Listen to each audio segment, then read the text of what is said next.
بول، آپ کا قول، آپ کا فعل، آپ کا کسی چیز کو دیکھ کر خاموش رہنا، جسے استقرار کہتے ہیں، یہ سب حدیث کی تعریف کے اندر داخل ہوتا ہے۔ ایک فن حدیث کی تعریف ہے اور ایک نفس حدیث کی تعریف ہے، وہ میں آج نہیں کرتا کیونکہ یہ تو اختتام کا موقع ہے، وہ تو سب پڑھ چکے آپ۔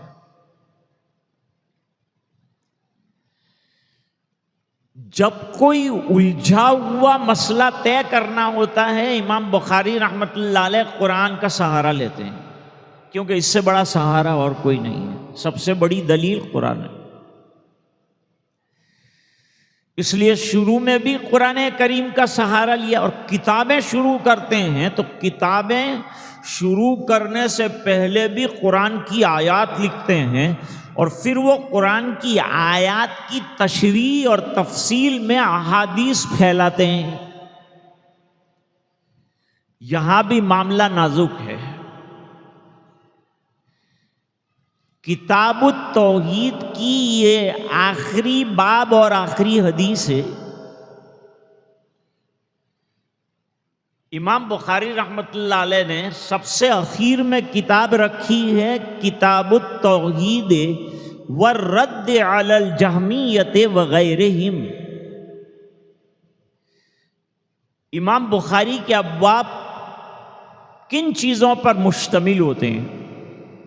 جب کوئی باب قائم کرتے ہیں امام بخاری رحمۃ اللہ علیہ تو اپنا مسلک ذکر کرتے ہیں، جب کوئی باب قائم کرتے ہیں تو کوئی مسئلہ بیان کرتے ہیں، جب کوئی باب قائم کرتے ہیں تو احقاق حق یعنی کسی چیز کو ثابت کرتے ہیں، اور کبھی کبھی ابطال باطل کرتے ہیں، فرقہ باطلہ کی تردید کرتے ہیں۔ یہاں فرقہ باطلہ کی تردید کے لیے آخری باب قائم کیا ہے کہ اہل سنت اور اہل حق کے یہاں اعمال کا وزن کیا جانا یہ ثابت ہے۔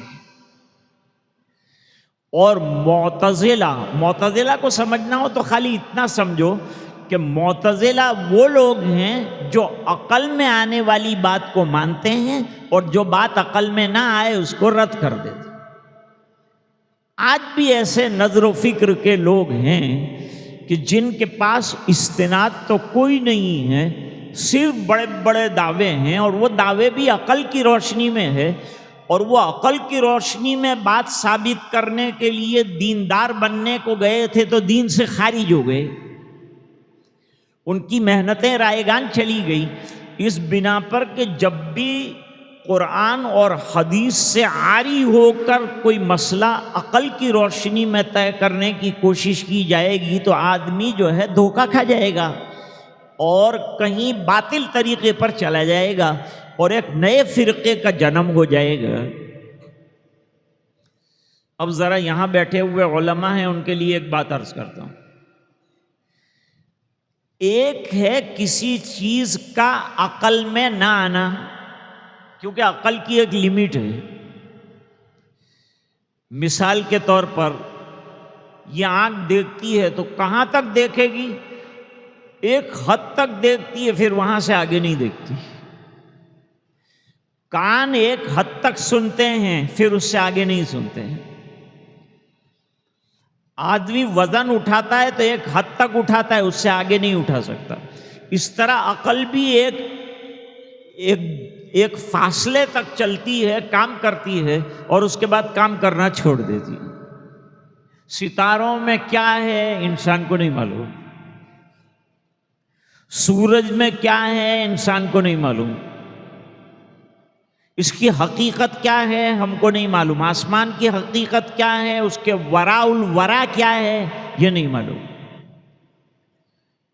ارے یہی حال جو ہے یہ میزان کا ہے اور پل صراط کا ہے کہ اس کی اصلی حقیقت تو اس وقت پتہ چلے گی جب وہ چیزیں سامنے آئیں گی۔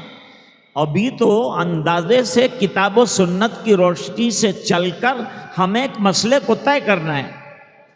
ایک ہوتا ہے کسی چیز کا سمجھ میں نہ آنا، اور ایک ہوتا ہے کسی چیز کا ما وراء العقل ہونا۔ دونوں چیزوں میں بڑا فرق ہے، دونوں چیزوں میں بڑا بعد ہے، دونوں کو ایک نہیں کر سکتے۔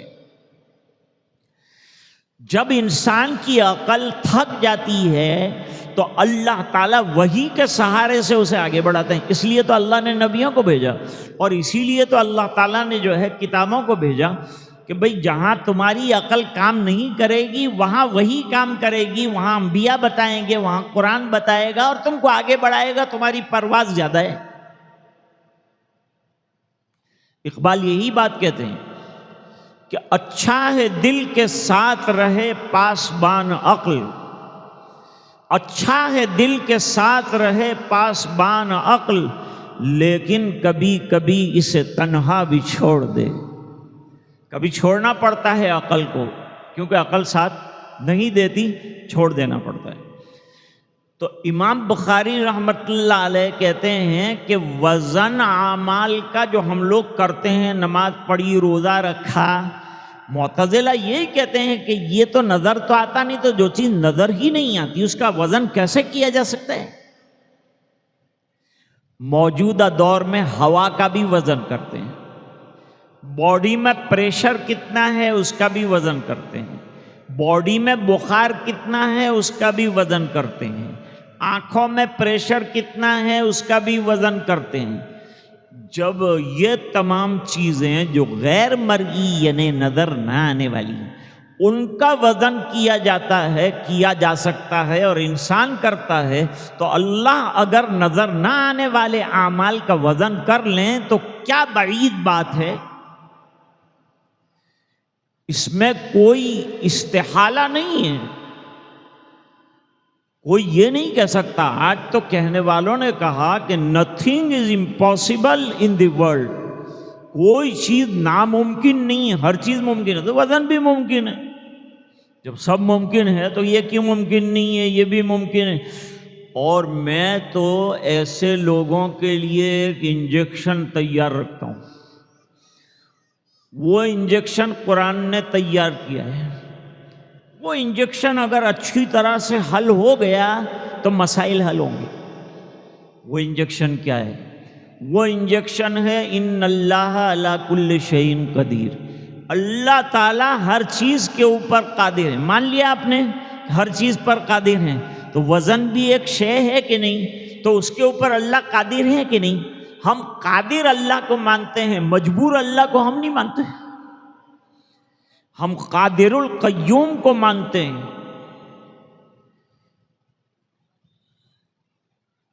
اب معتزلہ عقل سے کام لیتے ہیں، ہم نے نقل سے کام لیا۔ ہم نے کہا بھائی قرآن کا انکار تو کر نہیں سکتے، قرآن کے اندر اللہ تعالیٰ فرماتے ہیں ہم قیامت کے دن ترازو گاڑیں گے، ندعو ہے یوم القیامہ یا فی یوم القیامہ، اور خالی یہ نہیں کہا کہ میزان قائم کریں گے، بلکہ یہ آیت کے اندر تم موازین جمع کا صیغہ ہے، کئی میزانیں لگائیں گے، کئی میزانیں۔ ایک قول یہ ہے کہ ہر امت کا الگ الگ اپنا میزان ہوگا، امت موسیٰ کا الگ ہوگا، امت عیسیٰ کا الگ ہوگا، اور امت محمد صلی اللہ علیہ وسلم کے الگ وزن کے کانٹے ہوں گے۔ دوسرا قول یہ ہے کہ افراد بہت زیادہ ہیں، اربوں خربوں کی تعداد میں ہیں، تو ظاہری بات ہے کہ میزان بھی زیادہ لگانے پڑیں گے۔ تیسرا قول یہ ہے کہ افعال و اعمال متعدد ہیں، نماز اس کا میزان الگ، روزے کا الگ، زکوٰۃ کا الگ، حج کا الگ، سب میزان لگیں۔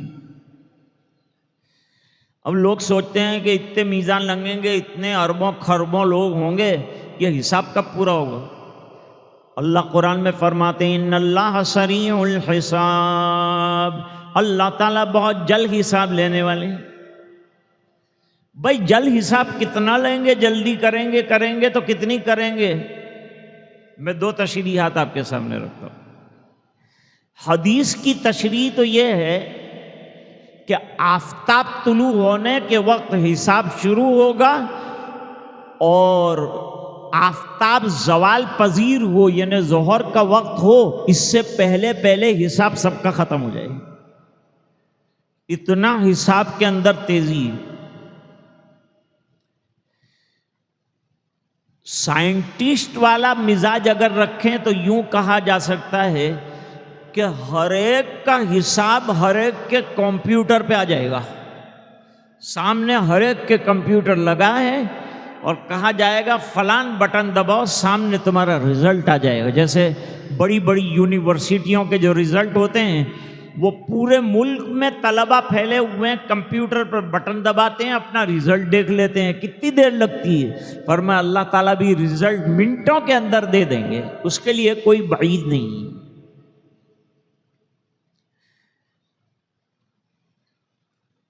اب بعض حضرات کہتے ہیں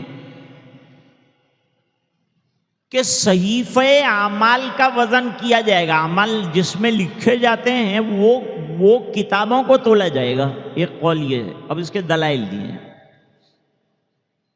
دلائل میں یہ دلیل دی ہے کہ بھائی حدیث البطاقہ کے اندر ہے کہ ایک آدمی کے 99 برائیوں کے دفتر ہے اور اس نے جہنم میں جانے کی تیاری بھی کر لی کہ چلو اپنا تو رزلٹ آ گیا، چلو اب جہنم میں جائیں. فرشتہ کہتا ہے ٹھہر جاؤ ذرا، ابھی حساب باقی. کہتے ہیں کہ ایک چٹھی آئی اور حسنات کے پلڑے کے اندر پڑی.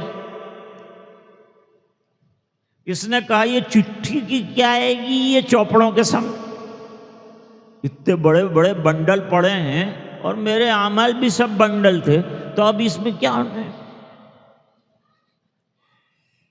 اللہ فرماتے انصاف ہے ہمارے یہاں، ظلم نہیں ہے. جیسے ہی وہ چٹھی رکھیں گے نیکیوں کا پلڑا جھکتا جھکتا بالکل نیچے چلا جائے گا اور 99 دفتر والا پلہ جو ہے پتنگ کی طرح ہوا کھائے گا. اللہ اس کے اندر کیا کہا؟ تو نے اخلاص سے لا الہ الا اللہ محمد الرسول اللہ پڑھا تھا، اس کا وزن ہے. تو وہ بات کہاں جا کے ٹھہری؟ اخلاص کے ساتھ پڑھے ہوئے کلمے کا وزن اتنا ہو جاتا ہے. بعض حضرات کہتے ہیں کہ جس نے عمل کیا ہے صاحب عمل اسی کو جو ہے وزن کریں گے. اجمیر چلے جائیں آپ تو وہاں جو ہے بکرے کی قیمت نہیں ہوتی، بکرے کو ڈالتے ہیں سیدھا کانٹے کے اندر اور اس کا وزن کر لیتے ہیں اور اسی سے اس کا پیسہ لیتے ہیں. اتنے کلو کا ہوا اتنا روپیہ ہوگا، چمڑا بھی آ گیا اور اس میں اندر کا مواد بھی آ گیا اور باہر کا حصہ بھی آ گیا اور سب آ گیا. بعض لوگ کہتے ہیں کہ صاحب عمل کو تولا جائے گا، بعض کہتے ہیں نامہ عمل کو تولا جائے گا. اور حدیث بھی نقل فرمائی ہے لیکن اس کی تعویل بھی کی گئی ہے. ابن مسعود رضی اللہ تعالیٰ عنہ درخت پر چڑھے، ان کی ٹانگیں پتلی تھیں اور مسواک توڑنے کے لیے چڑھے تھے. ان کی ٹانگیں دیکھ کر ذرا صحابہ کرام ہنس دیے تو حضور نے فرمایا ان کی پتلی ٹانگوں پر مت ہنسو، اس بنا پر کہ لرجل عبد اللہ فی المیزان اثقل من جبل احد. حضرت عبداللہ ابن مسعود کے پیر جبل احد سے بھی زیادہ میزان عمل کے اندر وزنی ہیں، یعنی بڑے وزنی شخص ہیں، بڑے باعزت ہیں عند اللہ. یہ تعویل بھی اس کی گئی. اب شاید آپ کے دل میں ایک خیال آتا ہوگا کہ بھائی یہ عدل اور انصاف کرنا تو اس کے لیے ضروری ہے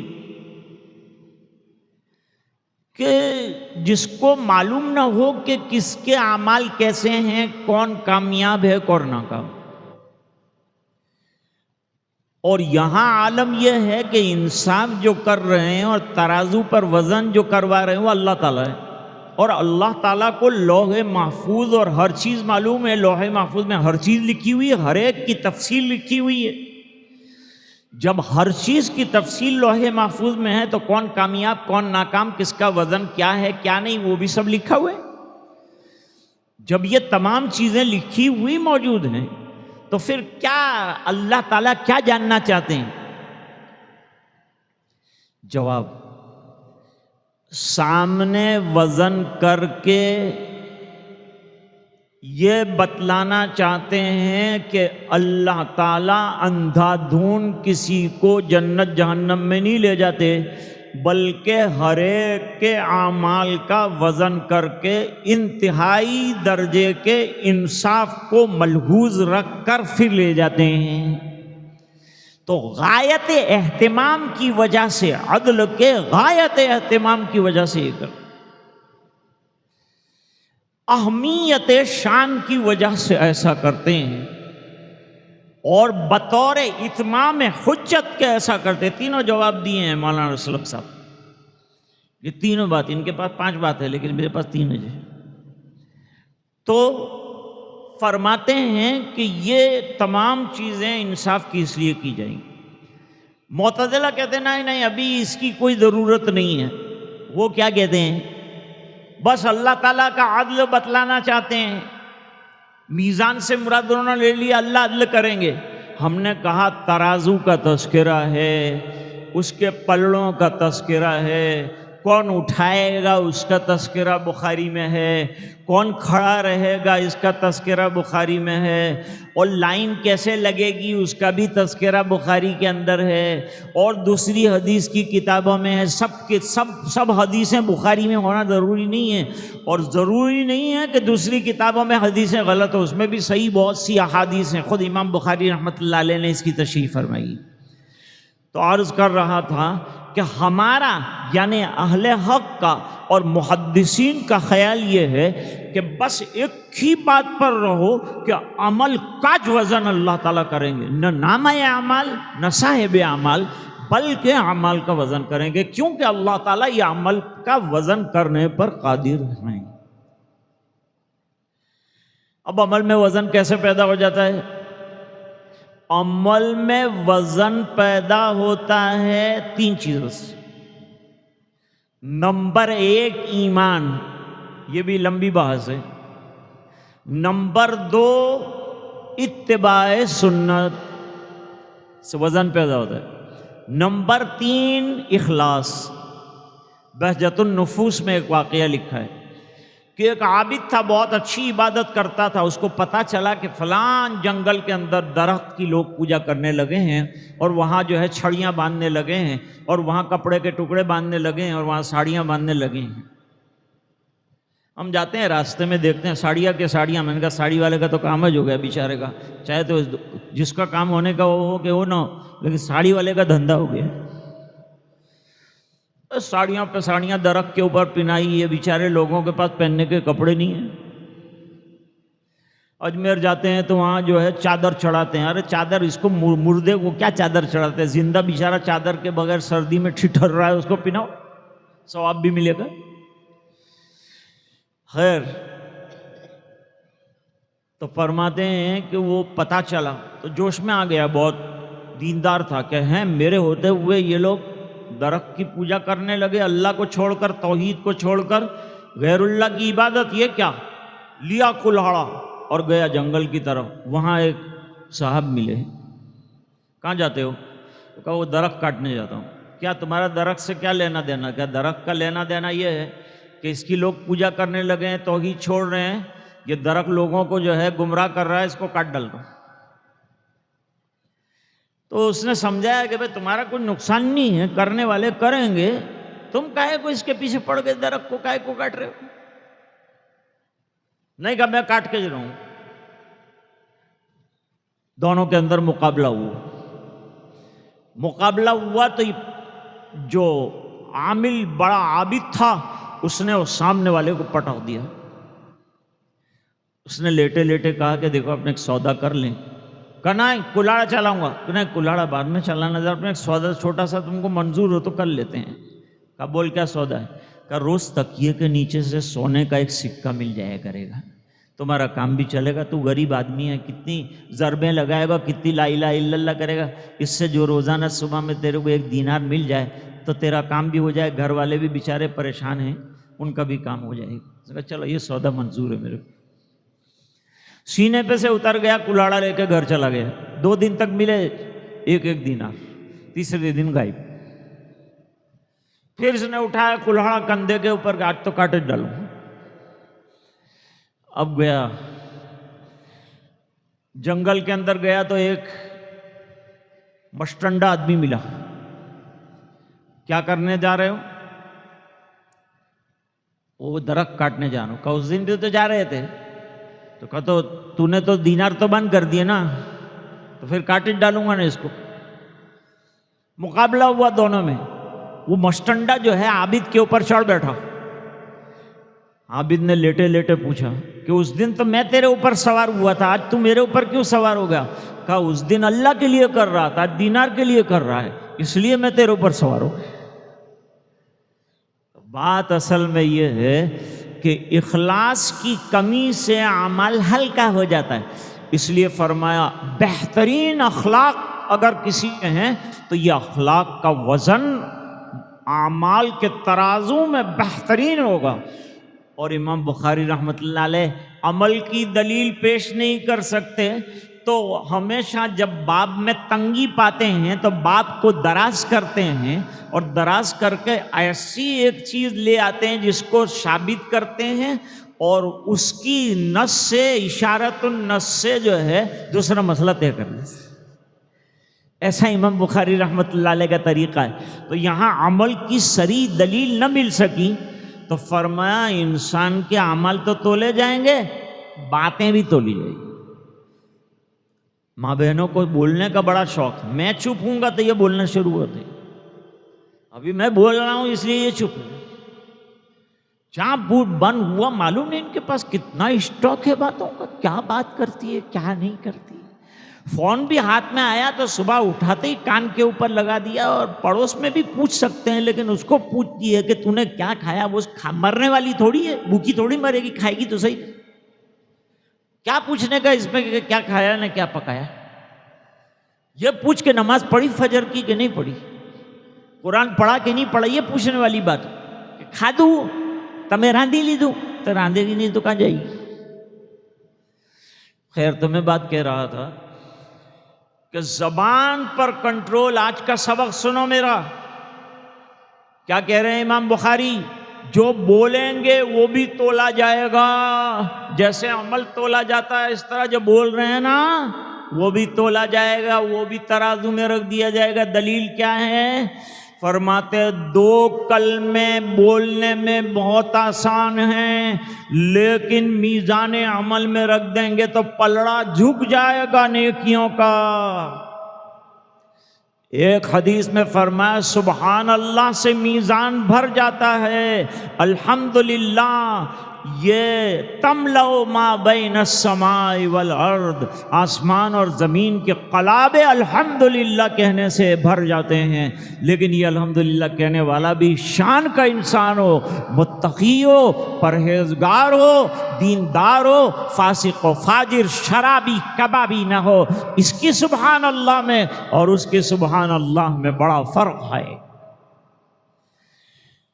فرماتے ہیں سبحان اللہ و بحمدہ سبحان اللہ العظیم. یہ 3 جگہ لائے ہیں حضرت امام بخاری رحمۃ اللہ علیہ. 3 جگہ لائے ہیں. ادعیہ میں بھی اس کو لائے ہیں اور ایک اور جگہ پر بھی ایمان کی بحث میں لائے ہیں اس حدیث کو. اور سبحان اللہ العظیم سبحان اللہ و بحمدہ یہ بھی لائے ہیں، اور سبحان اللہ و بحمدہ سبحان اللہ العظیم بھی لائے ہیں. اس کے اینالائسس کی بڑی ضرورت ہے، بہت لمبا اینالائسس ہے اس کا، لیکن گھڑی نہ کہتی ہے کہ ایسے اینالائسس کرنے کا ٹائم نہیں ہے. آنا تھا تو پھر جلدی آنا تھا تو پھر اینالائسس کرتا تھا. پھر اتنی دیر سے آ کے اینالائسس کرنے بیٹھے گا تو عصر بھی ہو جائے گی اور مغرب بھی یہیں ہو جائے گی. اس لیے بات کو مختصر کرتے ہوئے حدیث میں فرمایا کہ من قال 100 مرۃ سبحان اللہ و بحمدہ سبحان اللہ و بحمدہ حطت عنہ خطایاہ وان کان مثل زبد البحر. کہتے ہیں سبحان اللہ و بحمدہ کسی نے 100 مرتبہ دن کے اندر پڑھ لیا تو اس کے سمندر کے جھاگ سے بھی زیادہ گناہ اگر ہوں گے تو اللہ تعالیٰ معاف کر دیں گے. اور اس سے صغیرہ گناہ مراد ہیں، کبیرہ نہیں. کبیرہ کے لیے توبہ درکار. تو گویا حضرت امام بخاری رحمۃ اللہ علیہ یہ بات ارشاد فرمانا چاہتے ہیں کہ بھائیوں ذکر اللہ مت چھوڑو. دیکھو میں نے اپنی کتاب کو ذکر اللہ پہ ختم کیا، ذکر اللہ سے شروع کیا تھا میں نے اور ذکر اللہ کے اوپر ختم کیا، تو حسن اختتام نصیب ہوا. جیسے حسن اختتام یہ ذکر اللہ کے ذریعے سے ہوتا ہے، تمہاری زندگی کا اختتام بھی سبحان اللہ و بحمدہ سے ہو، تمہاری زندگی کا اختتام بھی کلمہ طیبہ پر ہو، ایمان پر تمہارا خاتمہ ہو. تم دنیا سے جاؤ تو ایمان کے ساتھ جاؤ، ہر ایمان والے کو اس کی فکر کرنی ہے. اور ایک سوال کیا تھا کسی نے کہ کتاب الایمان سے اصل میں بخاری شریف شروع ہوتی ہے اور کتاب التوحید پر شروع ہوتی ختم ہوتی ہے، اس بنا پر کہ کتاب الایمان کے بعد اعمال ذکر کیے کہ اعمال کا ویلیو ایمان کے ذریعے سے ہے. اب ایمان آ گیا، اب اعمال صالحہ کرو. اب اعمال صالحہ کرتے کرتے انتقال کا وقت آیا تو کتاب التوحید لا کے رکھی کہ آخر میں اگر توحید گڑبڑا گئی تو تمہارے سب اعمال رائے گان ہو کے چلے جائیں گے. اس لیے ابتدا میں ایمان ضروری ہے تو انتہا کے اندر ہمیں دوبارہ ایمان ضروری ہے. وہ مثبت پہلو سے اعمال ذکر فرمائے اور کتاب التوحید کے اندر کہا یہ صفت نہیں مانی تو تمہارا ایمان گیا، یہ نہیں مانا تو تمہارا ایمان گیا، یوں اللہ کو نہیں مانا، من گھڑت طریقے پہ اللہ کو مانا، تمہارا ایمان گیا. اللہ کو ماننا اللہ کے بتلائے ہوئے طریقے کے مطابق. آخر میں ہم لوگ تسبیح پر اپنی بات اور کتاب کو ختم کرتے ہیں. میرے ساتھ آپ بھی پڑھیں گے سبحان اللہ و بحمدہ سبحان اللہ العظیم، سبحان اللہ و بحمدہ سبحان اللہ العظیم، سبحان اللہ و بحمدہ سبحان اللہ العظیم. وآخر دعوانا ان الحمد للہ رب العالمین.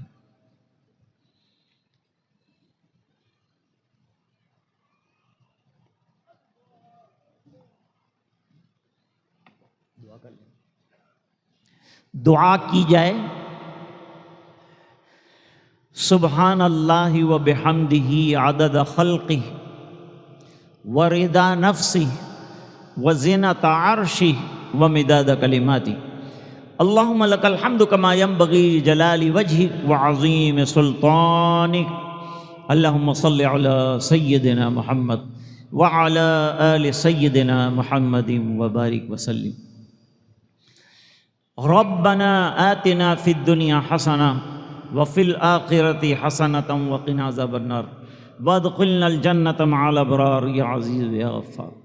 اللہم انا نسألک علما نافعا وعملا متقبلا ورزقا واسعا وشفاء من کل داء. اللہم نور قلوبنا بنور القرآن وزین اخلاقنا بنور القرآن وادخلنا الجنة بالقرآن ونجنا من النار بالقرآن. اللہم اعنا علی تلاوت القرآن وذکرک وشکرک وحسن عبادتک. اللہم وفقنا لما تحب وترضى واجعل آخرتنا خیرا من الاولی. لا الہ الا اللہ الحلیم الکریم سبحان اللہ رب العرش العظیم الحمد للہ رب العالمین. نسألک موجبات رحمتک وعزائم مغفرتک والغنیمة من كل بر والسلامة من كل ذنب. لا تدع لنا ذنبا الا غفرته ولا هما الا فرجته ولا ضرا الا كشفته ولا كربا الا نفسته ولا مريضا الا شفيته ولا مجاهدا الا رحمته ولا مظلوما الا نصرته ولا ميتا الا رحمته ولا حاجة من حوائج الدنيا والآخرة هي لك رضا ولا نافية صلاة الا يسرتها وقضيتها يا ارحم الراحمين. ارحمنا واعف عنا فإنك مجيب الداعين. اللهم انصر الاسلام والمسلمين، اللهم أيد الاسلام والمسلمين، اللهم ثبت الاسلام والمسلمين. اے اللہ ہمارے گناہوں کو معاف فرما، کوتاہیوں سے درگزر فرما، اپنا فضل اور کرم شامل حال فرما. اے اللہ حضرت مولانا یعقوب صاحب رات دن اس دھن میں اور فکر میں ڈوبے ہیں کہ اللہ یہ مدرسہ چلے اور بچیاں تعلیم حاصل کریں اور گاؤں سے اور اطراف سے آئیں اور علمی سرچشمے سے فائدہ اٹھائیں۔ اے اللہ ان کی تمنا کو پورا فرما دے، گاؤں والوں کو متوجہ فرما دے۔ اے اللہ اس علمی چشمے سے فائدہ اٹھانے کی سعادت عطا فرما دے۔ اے اللہ جو بچیاں فاضلہ ہو کے جا رہی ہیں ان کے علم میں برکت عطا فرما، تواضع عطا فرما، عاجزی عطا فرما، ماں باپ کی خدمت نصیب فرما، بہنوں کی تربیت نصیب فرما، اطراف اور جوانب کی تربیت نصیب فرما، اپنے علم پر عمل کی توفیق عطا فرما۔ اے الہ العالمین اپنی معلمات اور معلمین کے لیے دعائیں کرنے والی بنا۔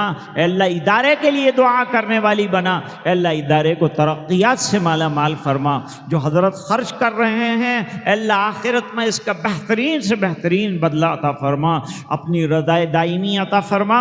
اے اللہ مائیں بہنیں دور سے دعا کے لیے ہاتھ اٹھانے کے واسطے آئیں، انہوں نے جو مانگا ہے عطا فرما، جو مانگنے سے رہ گیا وہ نصیب فرما، حاجت براری غیب سے فرما۔ اے اللہ یہاں بہت سے حضرات تشریف فرما ہیں، اے اللہ ان کا بیٹھنا قبول فرما، اے اللہ ان کا سننا قبول فرما۔ اے اللہ ہماری اولاد میں علم عطا فرما، اے اللہ دین عطا فرما، اے اللہ قرآن کریم کی دولت سے ہمیں مالا مال فرما، اے اللہ ہم میں نیک صالح لوگ پیدا فرما۔ اے اللہ بچیاں صالحات عابدات زاہدات قانتات بنا۔ اے الہ العالمین ماؤں کو اپنی اولاد کی اچھی تربیت کرنے کی توفیق عطا فرما، اور اے الہ العالمین اپنی رضا کے لیے کام کرنے والا بنا۔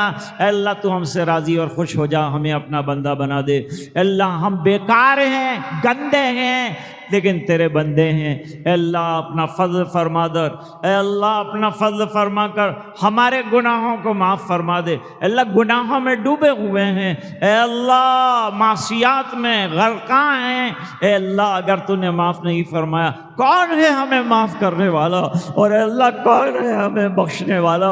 اے اللہ تیرے دربار میں کانپتے ہوئے ہاتھ پھیلائے، اے اللہ کیا مانگنا آتا ہے ہم کو اور کیا بڑی بڑی بات ہم کرتے ہیں۔ اے الہ العالمین تو جانتا ہے ہم کیا ہے، ہماری حقیقت کوئی جانتا ہو یا نہ جانتا ہو تو خوب جانتا ہے۔ اللہ تو اپنے فضل سے اور کرم سے ہماری دنیا میں ستاری فرما کر گناہوں کو معاف فرماتا ہے۔ اے اللہ آخرت میں بھی ستاری کا معاملہ فرما، کرم کی بھیک دے دے، مغفرت کے فیصلے فرما دے۔ اے اللہ یہ بھائیوں نے ہاتھ اٹھائے، اے اللہ ان کا ہاتھ اٹھانا منظور و قبول فرما لے۔ اے اللہ بہت گناہ گار ہیں، خطا کار ہیں، ضیاءکار ہیں، ریاکار ہیں، پھر بھی تیری رحمتوں کے دروازے پر دستک دے کر اے اللہ رحمتوں کے خواستگار ہے۔ اے اللہ تو نے فرمایا ورحمتی وسعت کل شیء، اے اللہ ہم بھی اس کے اندر داخل ہو جائیں۔ اے اللہ کرم کا معاملہ فرما دے، رحمتوں کا معاملہ فرما دے۔ اے اللہ جو بیمار ہیں انہیں شفا عطا فرما دے، ایمان پر دنیا سے جانے والے علماء